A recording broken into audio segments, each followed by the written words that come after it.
Welcome friends. आज का हमारा टॉपिक है difference between blog and website. Blog और वेबसाइट के दरमियान फ़र्क क्या होता है। एक ब्लॉग जो है वो कोई भी ऐसी वेबसाइट या पेज हो सकता है जिससे रेगुलरली अपडेट किया जाता हो। वाइस वर्सा जो वेबसाइट होती है उसे नॉर्मली रेगुलरली अपडेट नहीं किया जाता। नॉर्मल वेबसाइट, उसकी आगे चल के एग्जांपल्स भी हम कुछ देखेंगे। अब जो ब्लॉग होता है वो कोई एक बंदा भी चला सकता है और एक से ज़्यादा बंदे भी मिल के इसे चला सकते हैं। इट्स मीन कि दो या दो से ज़्यादा लोग मिल के भी इस ब्लॉग को रन कर सकते हैं, मैनेज कर सकते हैं। कोई एक बंदा भी इसे मैनेज अकेला भी कर सकता है। ये आमतौर पर कन्वर्सेशनल स्टाइल या इनफॉर्मल स्टाइल के अंदर लिखा जाता है। अगर इसकी एग्जांपल दूं आपको तो ये बिल्कुल ऐसे ही है जैसे आप अपनी डायरी लिखते हैं, अपना रोज़ का अहवाल लिखते हैं, ट्रैवल ब्लॉग लिखते हैं। जैसे आप कहीं भी घूमने जाते हैं तो आप लिखते हैं कि आपने क्या देखा, आपने क्या चीज़ें एक्सपीरियंस की, वो जगह कैसी थी। तमाम की तमाम जो डेली हैपनिंग्स, डेली रूटीन्स होती हैं, उन्हें लिखना भी ब्लॉग के अंदर आता है। एक एग्जांपल आप इसकी ट्रैवल ब्लॉग भी ले सकते हैं। ट्रैवल ब्लॉग से क्या मुराद होगी कि लोग घूमने जाते हैं और उन जगहों के बारे में वेबसाइट्स के ऊपर ऐसी डिटेल लिखते हैं जो कि अपडेट होती रहती है। अपडेट से क्या मुराद है कि डेली बेसिस पे या वीकली बेसिस पे या जो भी इंटरवल उन्होंने सेट किया है, एक दिन में एक से ज़्यादा पोस्ट भी आ सकती हैं, वीकली भी पोस्ट आ सकती हैं। डिपेंड करता है कि किस तरह का ब्लॉग वो चला रहे हैं और कितना कंटेंट वो उसके ऊपर डाल रहे हैं। इन शॉर्ट, ब्लॉग वही है जिसे रेगुलरली अपडेट किया जाता है और नई से नई इन्फॉर्मेशन उसके अंदर डाली जाती है। जो भी आपका टॉपिक है उसके मुतालिक लोग उसके साथ इंगेज रहते हैं। मीन जब भी आप नई अपडेट करते हैं चीज़ें तो लोग आपकी वेबसाइट के साथ, आपके उस ब्लॉग के साथ इंगेज रहते हैं। वो आते रहते हैं और नई से नई चीज़ें पढ़ते रहते हैं और आपके इस ब्लॉग पे टाइम गुजारते हैं। ब्लॉग का बहुत ज़्यादा बेनिफिट्स भी हमें होते हैं। वो जो बेनिफिट्स हैं उनको हम आगे चल के देखते हैं। बहरहाल, ब्लॉग के अंदर जो इंटरनेट के ऊपर हम लिखने का हमारा जो स्टाइल है, आम दुनिया में आप लिखते हैं उसका वो स्टाइल होगा, लेकिन ब्लॉग के अंदर हम जब लिखते हैं तो उसके स्टाइल को या लिखने को हम कहते हैं कि ब्लॉग के अंदर हमने आर्टिकल्स लिखे हैं। अब उन आर्टिकल्स को पर्टिकुलरली ब्लॉग के अंदर पोस्ट कहा जाता है। पोस्ट आर्टिकल्स के अंदर आर्टिकल्स को एक्चुअली ब्लॉग्स के अंदर जो है पोस्ट हम कहते हैं। तो जब फ्यूचर में हम अपने वर्डप्रेस के कोर्स में देखेंगे कि हम बार बार पोस्ट का और आर्टिकल का नाम ले रहे होंगे तो उसका एक ही मतलब है कि हम ब्लॉग में जो पोस्ट बन रही हैं, जो आर्टिकल्स बन रहे हैं, उनका नाम या उनका जो जिक्र है वो कर रहे हैं। अब यहाँ टाइप्स ऑफ ब्लॉग में हम देखते हैं कि देखें, फूड ब्लॉग्स हो सकते हैं, ट्रैवल ब्लॉग्स हो सकते हैं, हेल्थ एंड फिटनेस ब्लॉग्स हो सकते हैं, lifestyle blogs, fashion blog, beauty blogs, photography blog, personal blogs, DIY craft blogs और न्यूज़ ब्लॉग भी हो सकते हैं। फूड ब्लॉग्स के अंदर आपको पता है कि जैसे भी आप नई नई रेसिपीज़ वगैरह बनाते हैं वो आप इसके अंदर दे सकते हैं। ट्रैवल ब्लॉग्स के अंदर जैसे कि मैं डिस्कस कर चुका हूँ, आप जहाँ कहीं जाते हैं वो आप ट्रैवल की मुतल्लिक जो जितने ब्लॉग होते हैं उनको आप मतलब जो हैपनिंग्स हैं, जितनी जगह आपने देखी उनको आप ब्लॉग बाय ब्लॉग या आर्टिकल बाय आर्टिकल आप उसमें पोस्ट बाय पोस्ट लिखते चले जाते हैं। हेल्थ एंड फिटनेस ब्लॉग भी काफ़ी फेमस है, लाइफस्टाइल ब्लॉग भी काफ़ी फेमस है। इनकी कुछ एग्जांपल देखें। अगर पाकिस्तान की बात करें, पाकिस्तान के अंदर प्रो पाकिस्तानी, ARY न्यूज़, जियो न्यूज़, और इंटरनेशनल लेवल पे देखें जैसे BBC या CNN की जो वेबसाइट्स हैं वो भी ब्लॉग ही की एग्जांपल हैं। क्यों? क्योंकि वो रेगुलरली अपडेट होती हैं। ब्लॉग के अंदर एक और बहुत बड़ी बात होती है, वो होती है अपने रीडर्स के साथ ताल्लुक़ बनाए रखना। ब्लॉग्स के ज़रिए से हमारे जो रीडर्स होते हैं, जो पढ़ने के लिए आते हैं, जो देखने के लिए आते हैं हमारे ब्लॉग्स को, उनके साथ हमारा एक रिलेशन कायम हो जाता है। और एक प्लस पॉइंट हमें वर्डप्रेस के ब्लॉग्स में ये भी मिलता है और बाकी ब्लॉग्स में भी अक्सर में ये मिलता है कि जो यूज़र्स होते हैं वो कमेंट्स के ज़रिए से आपको राय भी देते हैं, और डिस्कशन भी करते हैं उस पर्टिकुलर ब्लॉग पोस्ट के बारे में, जिसकी वजह से जो व्यूअर्स या यूज़र इंगेजमेंट होती है आपके ब्लॉग के ऊपर वो बहुत ज़्यादा बढ़ जाती है। जब ये ब्लॉग के ऊपर बहुत ज़्यादा इंगेजमेंट बढ़ती है तो इससे मुराद ये हो गया कि आपकी ब्लॉग के ऊपर ट्रैफिक आ रही है।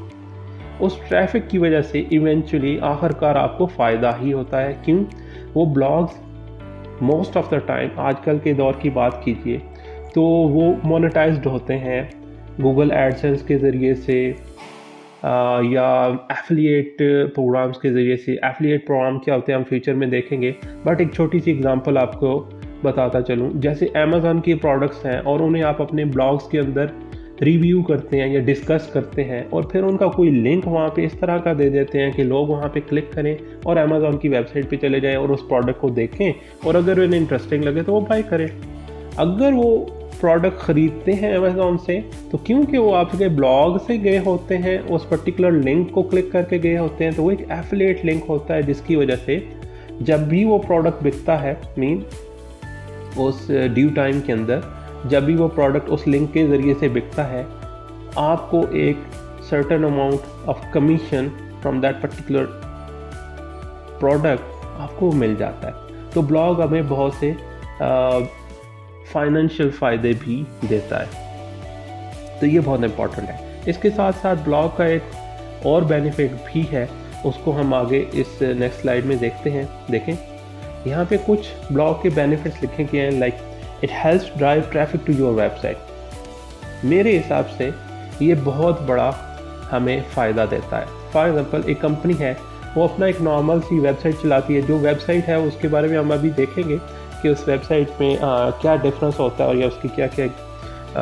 एग्जाम्पल्स हो सकती हैं। लेकिन देखिए, जो नॉर्मल वेबसाइट होती है उसके जो भी पर्टिकुलर पेजेस होते हैं, जो कंपनी की स्पोर्ट्स सर्विसेज हैं या कंपनी की प्रोफाइल है या कंपनी का अबाउट है या होम पेज है या इस तरह की चीज़ें हैं, मोस्ट ऑफ द टाइम वो पेजेस जो है वो अपडेट नहीं हो रहे होते। तो उनमें डायरेक्ट इंगेजमेंट हमारे जितने व्यूअर्स होते हैं या जितने भी हमारे वेबसाइट के विजिटर्स होते हैं, उनकी डायरेक्ट इंगेजमेंट समटाइम कम हो जाती है या फ्यूचर में कम हो सकती है। तो वो बनी रहे, हमारी वेबसाइट के ऊपर भी ट्रैफिक आती रहे और हमारी वेबसाइट भी ज़्यादा से ज़्यादा यूज़ होती रहे, तो उसमें हमें बहुत ज़्यादा हेल्प करता है ब्लॉग। तो इसलिए हम अक्सर ही नॉर्मल वेबसाइट्स के ऊपर भी अगर कंपनीज जो है उन ब्लॉग्स को मैनेज करना चाहें तो हम उन्हें ब्लॉग्स की ज़रूर सजेशन देते हैं एज डिज़ाइनर एंड डेवलपर्स कि आप ये ब्लॉग बनाएं, इससे आपकी वेबसाइट को मज़ीद ट्रैफिक मिलेगी। Okay, it helps to convert traffic into leads. इससे क्या मुराद है? देखिए, समटाइम क्या होता है कि हम ब्लॉग्स के ऊपर जो हमारे विजिटर्स आ रहे होते हैं उन्हें हम कई दफ़ा उनको जो उनकी डिटेल होती है, फॉर एग्ज़ाम्पल वो लॉगिन होते हैं तो उनकी ईमेल एड्रेसेस और समटाइम वो हमारे जो न्यूज़लेटर्स होते हैं उनको भी सब्सक्राइब करते हैं, तो वो तमाम जो उनका डाटा होता है ना हमारे पास आ जाता है और फ्यूचर में हम उन्हें लीड्स के तौर पे रख सकते हैं, यूज़ कर सकते हैं। लीड्स क्या होती हैं? इन लीड्स के ज़रिए से हमें फ़ायदा मिलता है, हम इनको मज़ीद यूज़ कर सकते हैं फ्यूचर में अपनी ट्रैफिक को, अपनी प्रोडक्ट्स को, अपनी कंपनी को बूस्ट करने के लिए। It drives long term result. Definitely जो ब्लॉग है हमें इससे लॉन्ग टर्म रिजल्ट मिलते हैं, लोग इसके ऊपर आते रहते हैं और नए से नए कंटेंट की वजह से भी आते हैं और उनकी वजह से जो हमारी वेबसाइट मेन वेबसाइट होती है उसको भी बहुत ज़्यादा हेल्प मिलती है। Blogging helps with the link building, ये भी एक बड़ा इसमें बेनिफिट हो सकता है। ब्लॉगिंग की वजह से समटाइम एक अच्छे ब्लॉग लिखते हैं आप तो उससे ये फ़ायदा भी होता है कि लोग वो ब्लॉग्स जो हैं उनके लिंक्स अपनी वेबसाइट्स के ऊपर या अपने सोशल मीडिया के ऊपर या अपने जो डिफरेंट ब्लॉग्स लोग बनाते हैं उनके अंदर उनका जिक्र करते हैं और उनका लिंक जो है वो लगा देते हैं, जिसकी वजह से आपको लिंक बिल्डिंग में फ़ायदा होता है। लिंक बिल्डिंग की वजह से आपकी जो वेबसाइट है, जो भी आपका ब्लॉग है, उसकी जो वर्थ है, जो उसका समझ लें कि वैल्यू है, वो बहुत ज़्यादा बढ़ जाती है। It helps you share company news. For example एक कंपनी है तो वो डिफरेंट इवेंट्स वगैरह करती रहती है, डिफरेंट ट्रेनिंग्स करती है, डिफरेंट जो कंपनी में हैपनिंग्स होती हैं, वो पॉलिसीज़ वगैरह चेंज होती हैं या कुछ भी जो भी कंपनी के अंदर नई नई न्यूज़ आ सकती हैं, उन न्यूज़ को आप ब्लॉग्स के अंदर शेयर करते हैं, जिसकी वजह से कंपनीज़ को बहुत ज़्यादा फ़ायदा होता है। Build relationship with the customers. देखें समटाइम जो कंपनीज़ हैं वो डेफिनेटली अपने कस्टमर्स के साथ डील करना चाह रही होती हैं, तो कस्टमर्स को वैल्यू देने के लिए वो ब्लॉग्स भी लिखते हैं, जिसकी वजह से कस्टमर्स को बहुत ज़्यादा फ़ायदे हासिल होते हैं, इन्फॉर्मेशन मिलती है पर्टिकुलर प्रोडक्ट्स के बारे में, पर्टिकुलर फील्ड्स के बारे में, जिसकी वजह से कस्टमर का जो ट्रस्ट है उस पर्टिकुलर कंपनी या वेबसाइट के ऊपर बढ़ता है, जिसकी वजह से इवेंचुअली रिलेशनशिप जो है उस कस्टमर्स के साथ बिल्ड हो जाता है। Market your product and services. देखिए कोई भी बड़ी वेबसाइट जो है वो अपने ब्लॉग्स के ज़रिए से अपने प्रोडक्ट्स को और अपनी सर्विसेज को मार्केट भी कर सकती है। आप डिफरेंट आर्टिकल्स या ब्लॉग्स जो पोस्ट बनाते हैं उनके अंदर आप अपनी प्रोडक्ट्स के लिंक्स भी देते हैं, उनका जिक्र भी करते हैं, अपनी सर्विसेज की लिंक भी देते हैं और उनको बीच में मेंशन भी करते हैं, जिनकी वजह से आपकी वो सर्विसेज और वो तमाम चीज़ें भी सेल होना स्टार्ट हो जाती हैं और प्रोडक्ट्स भी सेल होना स्टार्ट हो जाती हैं। अभी जो कुछ एग्जांपल्स हैं ब्लॉग की वो हम देखते हैं, जिनमें से देखिए पाकिस्तान की बात कीजिए तो प्रो पाकिस्तानी एक बहुत बड़ी ब्लॉग एग्जांपल है। इसके ऊपर आप ऐसे आर्टिकल देखते हैं जो न्यूज़ रिलेटेड भी होते हैं, न्यू रिव्यूज़ रिलेटेड भी होते हैं और बहुत से टाइप के आर्टिकल्स इसके ऊपर पाए जाते हैं। देखिए मैं जिक्र कर रहा था कि ब्लॉग्स के ज़रिए से आप अर्न भी कर सकते हैं, तो इस ब्लॉग ने देखिए ProPakistani.pk ने ये जो एड्स लगा रखे हैं ये मोस्ट ऑफ द टाइम देखें एड्स बाय गूगल यहाँ पे आ रहा है, तो गूगल की एडसेंस इसके ऊपर लगे हुए हैं, एड्स लगे हुए हैं, जिसकी वजह से जितने भी व्यू हो रहे हैं या क्लिक्स हो रही हैं उनके पैसे जो हैं डेफिनेटली डॉलर्स की शक्ल में इस ProPakistani.pk को मिल रहे हैं। तो जिस किसी ने भी ये ब्लॉग बनाया है उन्हें बहुत ज़्यादा इसके बेनिफिट्स हासिल होते हैं। तो ये ब्लॉग जो है एक न्यूज़ ब्लॉग की कैटेगरी में आता है। इसके अलावा एक एग्जांपल और हो सकती है ARY न्यूज़। अब ARY न्यूज़ जो है ये भी एक ब्लॉग की एग्जांपल है। वो किस लिए या वो कैसे, देखें ये न्यूज़ है, न्यूज़ की जितनी भी वेबसाइट्स हैं या जितने भी चैनल्स हैं उन सब ने ही अपनी वेबसाइट्स को ब्लॉग की शक्ल दे रखी है। वो नई से नई न्यूज़ जो है उसके ऊपर डालते रहते हैं, जिसकी वजह से लोग इंगेज रहते हैं उनकी वेबसाइट्स के साथ, उनके ब्लॉग्स के साथ, और नई नई जो हैपनिंग होती है पॉलिटिकल कह लें, जो भी जैसे ये कोरोना के मतलब इसके ऊपर आ रही है और डिफरेंट जो भी हैपनिंग्स हैं वो सारे की सारी एज ब्लॉग पोस्ट इसके ऊपर अवेलेबल होती हैं और उनके ऊपर भी लोग कमेंट्स वगैरह भी कर सकते हैं और काफ़ी इंटरेस्टिंग काम हो सकता है। अच्छा देखें कमेंट्स की बारी आती है तो ज़रा एक सेकंड किसी एक पोस्ट को हम खोल लेते हैं तो देखते हैं कि क्या इसके ऊपर जो कमेंट्स हैं उनको हम देख पाते हैं। देखें और भी बेनिफिट्स देखें, एक पोस्ट है तो उसको आप शेयर भी कर सकते हैं। इनकी वजह से जो सोशल मीडिया इंगेजमेंट होती है ना ब्लॉग के साथ वो बहुत ज़्यादा बढ़ जाती है। प्लस आपको ये एक बेनिफिट भी होता है कि जो आपके सोशल मीडिया है उसके ऊपर भी वेबसाइट का कंटेंट या ब्लॉग का कंटेंट जो है वो शेयर करके अपने सोशल मीडिया को भी आप ट्रैफिक में थोड़ा सा जो हिस्सा है वो दे सकते हैं। देखिए यहाँ पे इन्होंने एक पोस्ट लिखी है जो काफ़ी अच्छी है और ये उसके नीचे यहाँ ये देखिए कमेंट्स का एरिया है। देखिए यहाँ पे कोई भी कमेंट दे सकता है इसके ऊपर लॉगिन होने के बाद। ये एक बंदा है जिसने कमेंट दे रखा है। इसकी वजह से क्या होता है इसको रिप्लाई भी किया जा सकता है, अगर यहाँ पे कोई आप में से कोई रिप्लाई करना चाहे कोई तो वो भी। और स्पेशली रिप्लाईज जो होते हैं या जो जवाब होता है किसी भी कमेंट को वो मोस्ट ऑफ द टाइम जो जैसे प्रो पाकिस्तानी की एडमिनिस्ट्रेशन टीम होगी तो वही दे रहे होते हैं। लेकिन इनकी वजह से क्या होता है लोग इंगेज रहते हैं आपके ब्लॉग्स आपकी वेबसाइट्स के साथ, जिसकी वजह से आपको बहुत ज़्यादा बेनिफिट्स हासिल होते हैं, ट्रस्ट बढ़ता है, लोग देखते हैं मुख्तलिफ चीज़ों के लिए आप ही की वेबसाइट पे आते हैं, उससे बहुत ज़्यादा बेनिफिट्स आपकी वेबसाइट को हासिल होते हैं।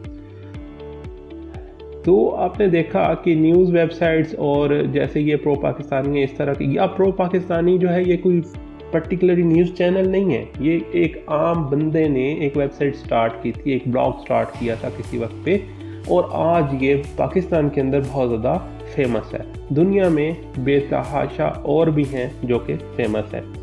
अब चलते हैं वापस, नेक्स्ट देखते हैं what is website. A website is a collection of web pages and related content that is identified by a common domain name and published on a least one web server.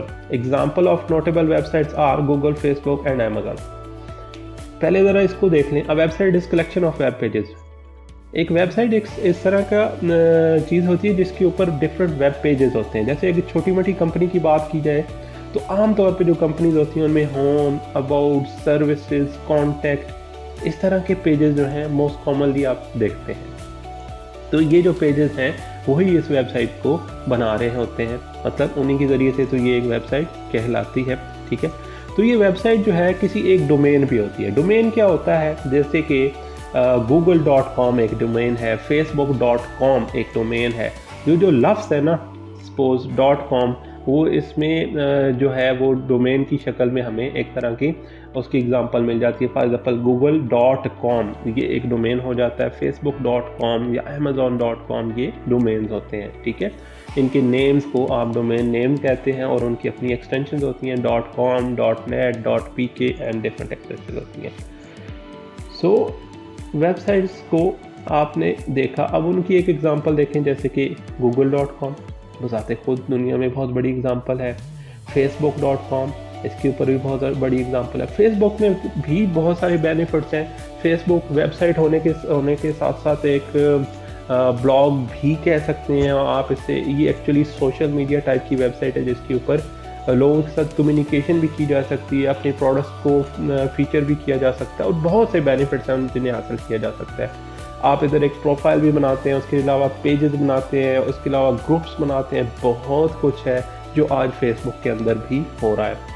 इसके अलावा Amazon देखिए, Amazon एक website है as well as आप इसको देख सकते हैं कि ये ऐसी वेबसाइट है जो कि चीज़ें सेल करती है, तो ये एक ई कॉमर्स वेबसाइट मान जाती है। ठीक है, तो अमेज़ॉन जो है वो एक ई कॉमर्स या ऑनलाइन जो हमारी शॉपिंग होती है उसकी एक वेबसाइट कहला सकती है। ठीक है, तो अमेज़ॉन के ऊपर अगर आप जाएं, यहाँ देखें तो अमेज़ॉन में बहुत सी चीज़ें हैं। एक तो आपने देखा कि इसके ऊपर प्रोडक्ट्स हैं, लेकिन यहाँ पे कुछ पेजेस भी हैं, जैसे करियर है, अबाउट अमेज़ॉन इन्वेस्टर, रिलेटेड।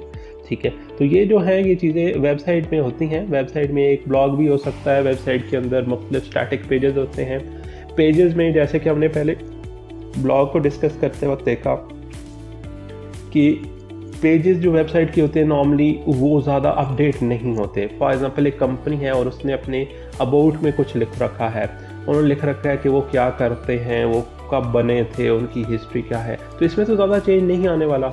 जो सर्विसेज वो यूजुअली प्रोवाइड कर रहे होते हैं वो साल उसमें कोई चेंजेस नहीं आती। तो जो गूगल है उसको आपकी वेबसाइट के ऊपर जितनी चेंजेस हैं उनकी वजह से इंटरेस्ट ज़्यादा रहता है। आपके जितने भी नॉर्मल कस्टमर्स होते हैं या व्यूवर्स होते हैं या विजिटर्स होते हैं, वो जब भी सर्च करते हैं तो लेटेस्ट जितनी भी अपडेटेड वेबसाइट्स होती हैं स्पेशली उनको गूगल ज़्यादा प्रेफर करता है और उनमें हमें बहुत ज़्यादा बेनिफिट्स देते हैं ब्लॉग। सो इन शॉर्ट, आप एक वेबसाइट भी बनाते हैं तो उसके साथ आप उसमें ब्लॉग भी अगर इंगेज कर देते हैं तो उससे आपको बहुत ज़्यादा फ़ायदे हासिल हो सकते हैं। देखिए अमेज़ॉन इतनी बड़ी साइट है और इसके साथ साथ ये लोग अपना ब्लॉग भी चला रहे हैं, जिसकी वजह से डेफिनेटली इन्हें और ज़्यादा फ़वाइद हासिल होते होंगे। ज़ाहिर है कि इसके ज़रिए से लोग इंगेज होंगे, इसके ज़रिए से लोग और भी ज़्यादा इसमें दाखिल होंगे। देखें यहाँ पे देखें, ये इन्होंने अमेज़ॉन ने भी अपना एक ब्लॉग बना रखा है। सो ब्लॉग एक्चुअली हम इसीलिए चाह रहे होते हैं ताकि हमारी वेबसाइट्स के ऊपर ट्रैफिक आए, इन ब्लॉग के ज़रिए से हम अर्न कर सके और उनमें बहुत ज़्यादा बेनिफिट्स इसके होते हैं। सो उम्मीद है कि आपको ब्लॉग और जो वेबसाइट है उसके दरमियान जो डिफरेंस है वो पता चल गया होगा। फिर भी कोई अगर एग्जांपल आपको मज़ीद रिक्वायर्ड हो, कोई चीज़ आपने पूछनी हो तो यकीनन आप कमेंट में पूछ सकते हैं। बहुत शुक्रिया।